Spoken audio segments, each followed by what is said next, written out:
পইরা গিয়া মানজা ভাঙ্গা গেলে জাগা, তারপরে কিন্তু দাওয়াত খাওয়া মিস করা যাবে না। তো আসসালামু আলাইকুম, নিশ্চয়ই আল্লাহর রহমতে সবাই ভালো আছেন। আলহামদুলিল্লাহ আমি ভালো আছি। তো কয়েকদিন যাবৎ কিন্তু আমাদের দেশে অতিবৃষ্টির কারণে অনেক পেক্কাদা আবার এবং একটানা বৃষ্টি হইতেছে।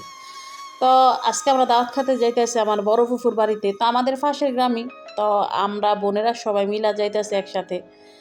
তো অতিবৃষ্টির কারণে কিন্তু রাস্তা, কাঁচা রাস্তার এত খারাপ অবস্থা যে আমরা গাড়ি নিয়ে যাইতে পারতাছি না। তো আমরা হাইটা যাইতেছি।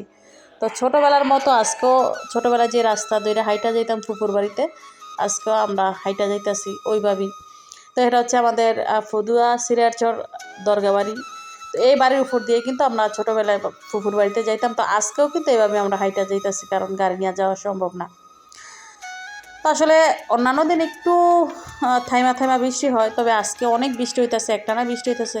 তো আমরা যেহেতু বলছি আজকে যাবো, আসলে না গেলে আমার ফুফা রাগ করবো। আমার ফুফা তবে কিন্তু আমাদেরকে নিতে আসছে, একটু দেরি হয়েছে, আমরা কেন যাই না।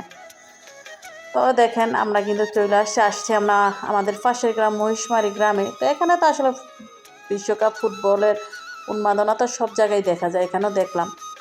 তো অনেকটা কষ্ট হয়েছে আসতে, মানে অনেকটাই। তারপরে আইসা না লস হয় না, আজকে কষ্ট কইরা আসলে অনেকটা লাভ হয়েছে। আর কেন লাভ হয়েছে, আইসা কষ্ট হালাল হয়েছে সেটা আপনাদেরকে বলতেছি। তো দেখেন বাহিরে কিন্তু বৃষ্টি এখনও ঝিরঝির বৃষ্টি হইতেছে।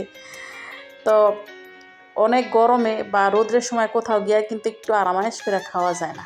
তা আমরা যেটা একটু বলতে পারেন খাবার লাভার আর কি, ফুড লাভার যেটা পছন্দ করি। তো দেখেন আমরা যখন আমাদের আপন বাড়ি মানুষগুলোর কাছে যাই, তারা জানে আমরা কি পছন্দ করি, কি খাই।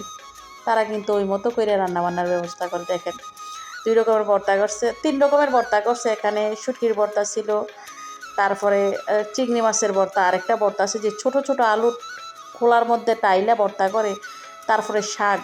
আপনারা বলেন এত কষ্ট করে আইসা যদি এই লোভনীয় খাবার দিয়ে ভাত খাওয়া হয়, তাইলে কিন্তু আর কোনো কষ্টই থাকে না। যদিও গরুর মাংস রান্না করছে, তারপরে মাসকালার ডাল কিন্তু অনেকেই পছন্দ করেন।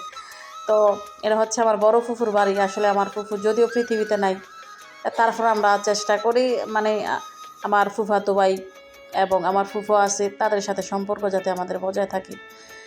তো খাওয়া দাওয়া শেষ করলাম, আবার পেয়ারা খেয়েছি, যে আমি একটু পান খাইলাম।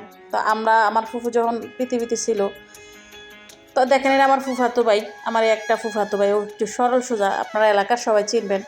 তো আমার ফুফু যখন ছিল, আমরা কখনো কোনো দিন ফুফুর বাড়িতে আইসা না খেয়ে যেতে পারি না, যেভাবে হোক আমাদেরকে খাওয়াই দিত। তো এই তো খাওয়া দাওয়া শেষ করে আবার তো ফিরা যাইতে হবে। আসলে খুব খারাপ লাগতেছে, আবারও হাইটা যাইতে হবে অনেকটা রাস্তা। তারপর কিছু কারণে আসছি, যেহেতু যাইতে হবে। তো আজকে থেকে তো বিশ্বকাপ ফুটবলের উন্মাদনা শেষ। তো এই ছবিগুলো দেখে আসলে একটু ভিডিও করে নিলাম। তো ধন্যবাদ সবাইকে, ভালো থাকবেন সবাই, আল্লাহ হাফেজ।